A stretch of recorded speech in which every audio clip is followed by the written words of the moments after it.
எங்கெல்லாம் அநியாயம் நடக்குதோ அது இல்லாத தமிழ் கலாச்சாரத்தை சீரழிச்சு போதோ எங்கே ஒரு தப்பு நடந்தாலும் எங்கள் தலைவர் தான் அந்த ஆர்ப்பாட்டத்தை ஆரம்பிக்கிறது.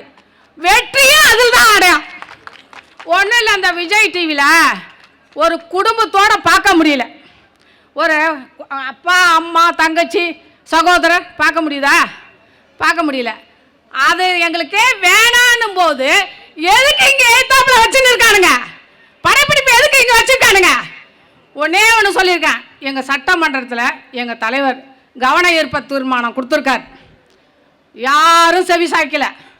பொதுமக்கள் நிறைய கமெண்ட்ஸ் கொடுத்துருக்காங்க, இது தேவையில்லாதது தேவையில்லாதது. எல்லாரும் தேவையில்லாததுக்கு எதுக்கு இந்த ட்ரெயிலை போடுறாங்க? ஒரே விஷயம், நீங்களாம் இதெல்லாம் திரையில பார்ப்பீங்க, நாங்களாம் நிஜத்தில் வீராங்கனி தெரியுமா? தமிழக வாழ்வுரை கட்சி மகள் என்ன தெரியுமா உங்களுக்கு? எங்க உயிரை பணைய வைப்போம் எங்க தலைவர் கோசம். எங்க தலைவர் உயிர் தான் எங்களுக்கு முக்கியம்.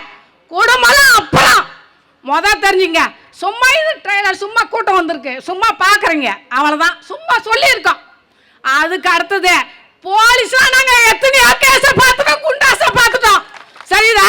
சும்மா சாதாரண எங்கள் தலைவர் நிழல் எங்களுக்கு புரியுதுங்களா? தமிழக வாழ்வுரிமை கட்சி தொண்டர்கள் அவங்களுடைய வளர்ப்பில் நாங்கள் வந்திருக்கோம். அவருடைய தங்கைகள், அவருடைய தாய்மார்கள் நாங்கள். அவர் என்ன ஒழுக்கமோ அந்த ஒழுக்கம் தான். நான் பதிவு பண்ணிட்டு இருக்கீங்களா கம்யூனிட்டி பசங்களா? ஒத்த சீட்டுன்னு அறிவு கேட்ட குறும்பிட்டீங்களா? ஒத்த சீட்டு தாண்டா தமிழகத்தை சுத்தி வருது.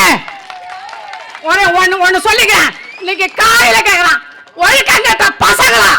இன்னொரு தடவை எங்க தலைவர் எனக்கு அனுமதி கொடுக்கல, நாகரிகமா பேசணும்னு நான் பேசுறேன். ஒரே விஷயம், இந்த சும்மா ஒரு கண்டனம் தான், செருப்பால தொடப்பல அடிக்கிறதுக்கு ஒரு கண்டனம் தான்.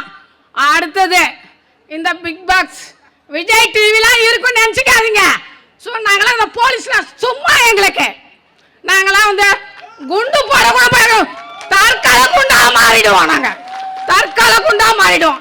எங்களுக்கு எங்கள் உயிரை பற்றி கவலை கிடையாது. எங்கள் தலைவர் இருக்காரு, பார்த்துப்பாரு. எங்கள் தொண்டர்கள் இருக்காங்க, பார்த்துப்பாங்க.